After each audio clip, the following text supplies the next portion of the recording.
Hello दोस्तों, इस video में मैं कबीरदास जी कहना चाहते हैं कि हमें कैसी बोली भाषा दूसरे को बोलनी चाहिए। मैं सुनाने वाली हूँ, तो ध्यान से सुनिए और बताइए कि आपको ये वीडियो कैसे लगी।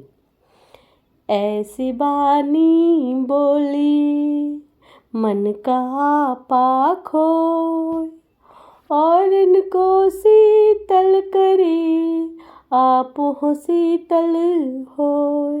अर्थात कबीरदास जी अपने इस मीठी वाणी से कहते हैं कि हर एक मनुष्य को ऐसी भाषा बोलनी चाहिए जो सुनने वाले के मन को आनंदित करे और उनका मन खुशी से भर जाए। ऐसी भाषा सुनने वालों को तो सुख का अनुभव कराती ही है, उसके साथ स्वयं का मन भी आनंद का अनुभव करता है, साथ में मन को सुकून भी मिलता है।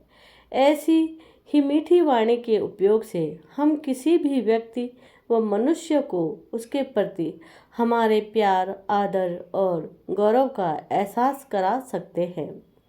बोली एक अनमोल है जो कोई बोले जान, ही तराजू तोल के तब मुख बाहर आन।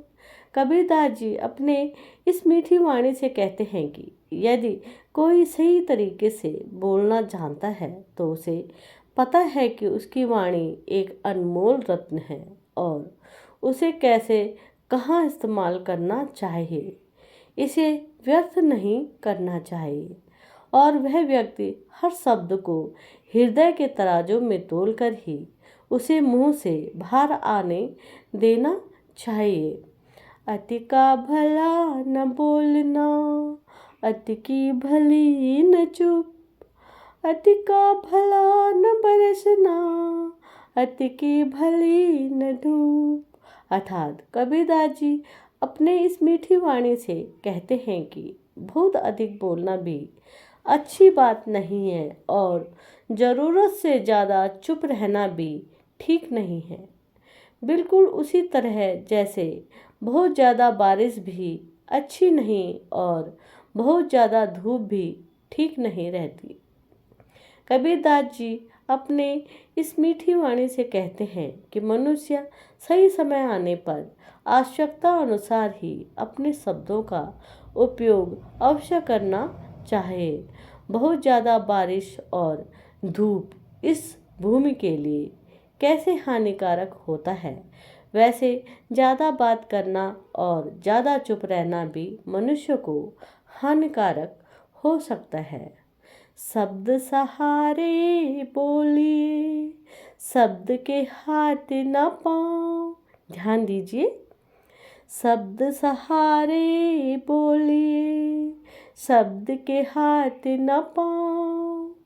एक शब्द औषधि करे, एक शब्द करे घाव। अर्थात कबीरदास जी अपने इस मीठी वाणी से कहते हैं कि मनुष्य अपने मुख से जो भी बोलते हैं संभाल कर बोलना चाहिए। कहने का तात्पर्य यह है कि जब भी बोलने के समय सोच समझ कर बोलिए, क्योंकि शब्द के हाथ पैर नहीं होते, किंतु इस शब्द के अनेकों रूप हैं। आगे जाके यही शब्द अनेक रूप धारण कर सकता है। यही शब्द कहीं जगह औषधि का कार्य कर सकता है और कहीं जगह घाव भी पहुंचा सकता है। अर्थात कटु शब्द दुख देता है। कागा को का धन हरे, कोयल का को देत, मीठा शब्द सुनाय के जग अपनों करी लेत।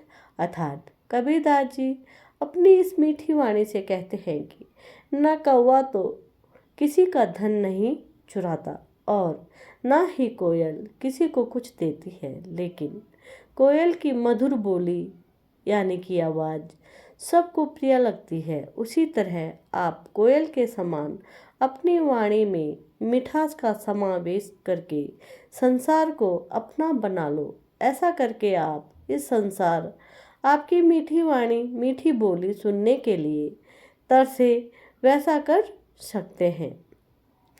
कुटिल वचन सब ते बुरा, जारी करे सब छार। साधु वचन जल रूप है, बरसे अमृत धार।